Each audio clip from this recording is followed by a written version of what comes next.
Each year, up to 20% of Americans come down with the flu, and experts say there are signs this flu season could be particularly rough. The best protection against illness is the flu shot, even though it's not perfect.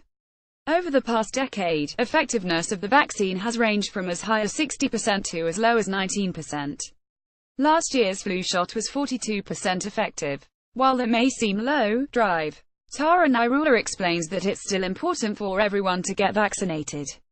Because the flu can be deadly, because it can be serious in terms of hospitalizations, even 42% is beneficial, she told CBS This Morning. And even if it's not a perfect math, you may generate antibodies to a strain that is similar and that can still decrease the severity of the reaction that you have. While the severity of each new flu season can be difficult to predict, experts say there are some signs this one may be bad. We know in the Southern Hemisphere in Australia, which is what we look at to see what might happen with our winter season, it was a pretty severe flu season, Nirula said. Is it a cold or is it the flu? Sometimes it can be difficult to tell the difference between the flu and the common cold. Although there are many similarities, there are some key differences to look out for. A cold tends to come on more gradually, is less severe and less often has fever, Nirula explained. It's really is more in your head, so sneezing, runny nose, congestion, and it really doesn't tend to progress to serious complications. The flu, on the other hand, comes on more severely and more abruptly.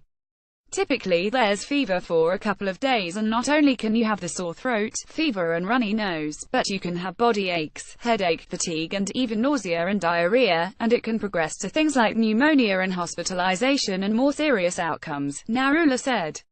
According to the Centers for Disease Control and Prevention, the flu results in 140,000 to 710,000 hospitalizations and anywhere from 12,000 to 56,000 deaths each year. Certain groups of people are more vulnerable to severe complications, including children under 5, the elderly, pregnant women, and people with chronic diseases. The CDC recommends everyone 6 months and older should get a flu vaccine each season. Nirula reminds parents that the nasal spray version of the vaccine has been deemed ineffective and is not recommended for this flu season. As much as you hate subjecting your kids to the shot, it really is important, she said.